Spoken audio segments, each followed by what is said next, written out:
আসসালামু আলাইকুম। যারা ঈদের নামাজ পড়তে জানেন না তাদের জন্য ভিডিওটা দিলাম।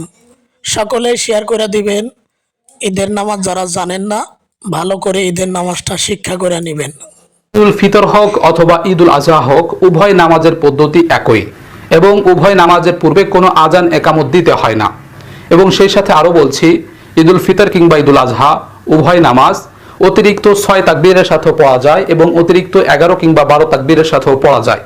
তো এই অতিরিক্ত তাকবীর নিয়ে আমাদের মধ্যে মতভেদ সৃষ্টি না করে এই উপমহাদেশে আমরা ফিকে হানাফি মতে অতিরিক্ত 6 তাকবীরের সাথে ঈদুল ফিতরের নামাজ বা ঈদুল আজহার নামাজ পড়ে আসতেছি।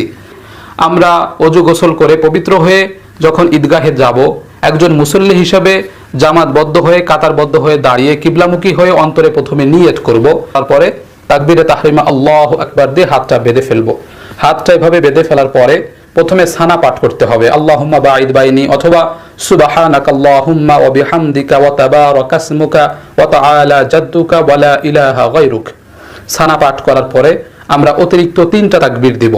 প্রথম তাকবীরে আল্লাহু আকবার বলে হাত উঠিয়ে ছেড়ে দিব, দ্বিতীয় তাকবীরে আল্লাহু আকবার বলে হাত ছেড়ে দিব এবং তৃতীয় তাকবীরে আল্লাহু আকবার বলে হাত বেঁধে ফেলবো। এইভাবে তৃতীয় তাকবীরে হাত বেঁধে ফেলার পরে আমরা আউযু বিল্লাহি মিনাশ শাইতানির রাজিম বিসমিল্লাহির রহমানির রহিম, এরপরে আলহামদুলিল্লাহি রাব্বিল আলামিন ওয়ালাদ দাল্লিন পর্যন্ত সূরা ফাতিহা শেষ করব। তারপরে আরেকটা সূরা মিলাবো, যে কোনো একটা সূরা আমরা পাঠ করতে পারি। তো যে কোনো একটা সূরা পাঠ করার পরে আমরা স্বাভাবিক নিয়মে রুকুতে চলে যাব, আল্লাহু আকবার বলে রুকুতে চলে যাব এবং সামি আল্লাহু লিমান হামিদা বলে রুকু থেকে উঠব এবং ঠিক নামাজে যেভাবে পড়ি সেভাবে পড়ে স্বাভাবিক নিয়মে আমরা রুকু থেকে উঠে আবার সেজদায় চলে যাব। 2 সেজদা করে আমরা আবার দাঁড়িয়ে যাব।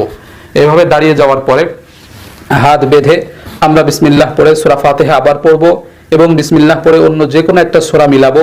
সূরা মিলানো হয়ে গেলে রুকুতে যাওয়ার পূর্বে আবার অতিরিক্ত 3টা তাকবীর বলবো, আল্লাহু আকবার বলে হাত ছেড়ে দিব, আবার আল্লাহু আকবার বলে হাত ছেড়ে দিব, আবার আল্লাহু আকবার বলে হাত ছেড়ে দিব।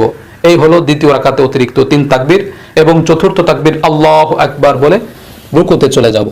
এইভাবে রুকুতে চলে যাওয়ার পরে রুকুর তাসবিহ পাঠ করে রুকু থেকে উঠে এরপরে আবার 2 সেজদা করে আখেরি বৈঠকে বসে যাব।